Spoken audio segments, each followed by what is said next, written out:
This video lesson is brought to you by Larry's Music and Sound, located in downtown Hickory, North Carolina. Good afternoon. My name is Court Wynter. I'm the bass instructor at Larry's Music. Today we're going to be going over some technique as far as playing the upright bass with the bow. Most likely probably be doing it in classical, but it can be used in other ways as well. The first thing that we probably need to go over with the bass is pretty much your stance. What you're going to do is the upper belt, which is this area right here. Usually you want it to hit right around your waist, right where your belt is. And so pretty much about thus so. You want your right leg kind of behind it. And essentially, you want to end up with the result of being able to do this and letting the bass be able to balance. The second thing you want to make sure is you don't want any arch in the back. The last thing you want to have happen is you start feeling pain, and if you're practicing for a long time, even sometimes in 15 minutes, if you're practicing with that arch, you'll start feeling stress, right? You'll start feeling stress in your spine. That's the last thing you want to have happen.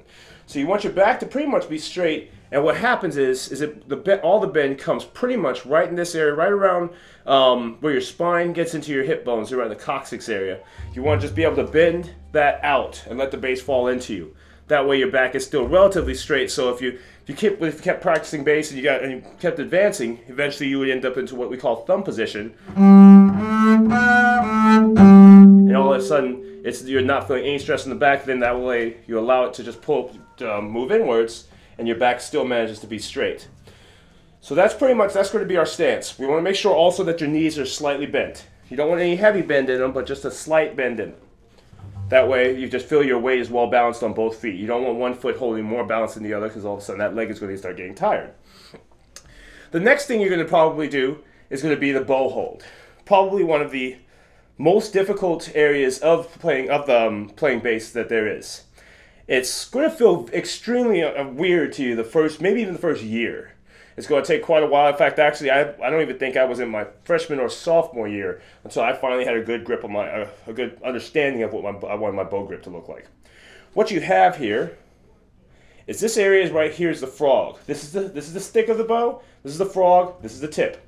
On every frog, it comes up here, and then it also lets a little lip that rides the stick a little bit longer.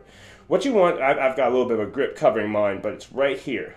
What you want there is on the right hand, you want your thumb tip to be riding that area, right on it, and with the knuckle bending outwards, never inwards, because that locks the thumb. The thing about our hand is, once that thumb gets locked, ironically, the rest of the hand immediately locks up, and that just causes tension. And it's extremely difficult to practice and play for any amount of time when your hand is locked up and tight, because then all of a sudden you start getting tight here, it just leads up the arm, and it ends up being uncomfortable. So with the thumb there, you kind of want the bow stick to ride in the second knuckle. So you kind of want the finger to be all your fingers kind of reaching around the stick. You also want to make sure the pinky is engaged with the frog. And there. And as I mentioned, no tension. You want to make sure everything is loose. So you can just go like that. Everything being loose, you'll let your fingers are going to show a little motion. Your wrist is going to show a little motion. Your elbows are going to show a little motion. And the rest of the arm. Also, to get the optimum sound out of your instrument, you want to make sure your bow is not too high up here, because it gets quiet there. And down here, it's until you're way up here. If you're down here, you kind of get some more metallic sound. So you want to make sure you're playing right in the sweet spot of the string, which is usually right around the middle, maybe even a little bit closer to the bridge.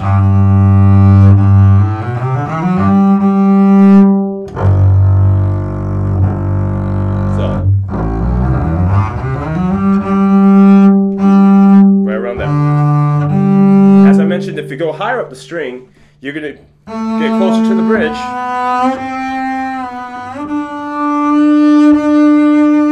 But other than that, you'd probably want to stay right in that area. Okay? Now the left hand, and we'll go ahead and play in a half position, because if you're starting off, that's probably going to be the first position you're going to play with.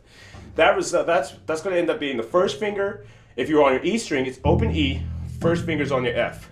Now what you want to make sure you have happen is, in this area, you have your thumb on the back of the neck, and you want your thumb to be pointing more towards you. You don't want it pointing upwards, and you don't want it coming around the neck. You want it more towards you. Once again, try and make sure it's the pad of the thumb is on the back of that, is on the ridge of that neck. And then you want your fingertips to come around, and you want to make sure also at the same time your fingernails are pointing more towards you and your wrist. If you put your bow on exactly at your wrist, it'll be pointing more to the wall, not to the ceiling, but more to the wall. So that'll end up resulting like this. You don't want your shoulder up high, and you don't want your elbow up here. You also don't want your elbow here. So you want to make sure it's there, but make sure, once again, the number one thing with any instrument is making sure you're comfortable and you're not tight, you're not feeling your arm getting tired. You want to make sure everything's comfortable. So with that being said, you want to make sure, like I said, your wrist would be pointing towards the wall, arm is comfortable, not too high, not too low, at the same time your shoulder is not up, and then you want to make sure that you're playing with the pads of your fingers. Okay? The fingertips, some people play with that, so that wouldn't be a problem. What you don't want to have happen is you don't want the fingers coming over. And you also want to make sure that your hand is not, your fingers are not going like that, but they're more pointing towards you, just like your thumb. So that would be a case where it's like this.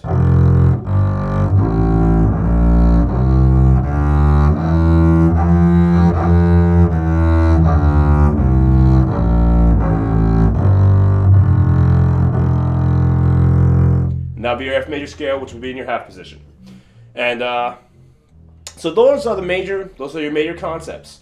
As soon as you work with those, the easier it'll be to get a good start on the bass, because one of the hardest things for us to do is fix mistakes that have been used for quite a while. So by doing that, you eliminate any issues, you eliminate any mistakes, and you allow yourself to get a much better start at an earlier stage.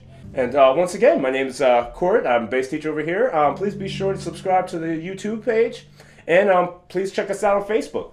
And thank you so much. Good luck with your bass playing.